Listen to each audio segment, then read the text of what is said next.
আমার জীবনটা কেমন জানি। ভালো কিছু কখনোই আমার জীবনে ভালোভাবে আসে না।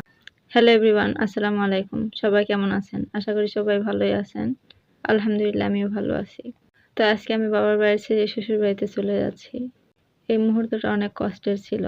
আসলে মেয়েদের জীবনটা এমন কেন? একটা মেয়েকে বাবা 18টা বছর ধরে পরম যত্ন সহকারে মানুষ করার পর যখন পরের বাড়িতে দিয়ে দেয়, তখন সেই মেয়েটাকে যত্ন না করে খুঁটিবিহীন দাঁড়িয়ে রাখা হয়।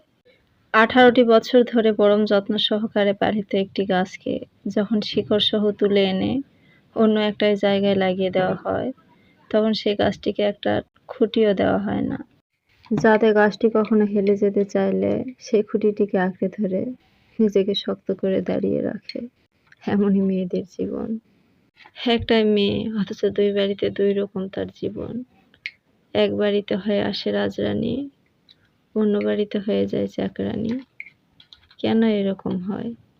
এক বাড়িতে তাকে খাবার মুখে তুলে দিয়ে পরম যত্ন করে মানুষ করে, আর অন্য বাড়িতে সেই মেয়েটাই অন্যদের মুখে খাবার তুলে দেয়, শুধু নিজে একটু ভালোবাসা পাওয়ার জন্য সবাইকে ভালোবাসা দিয়ে যায়। কিন্তু দিন শেষে সেই মেয়েটা কখনো অন্যের বাড়িতে ভালো বউ হতে পারে না।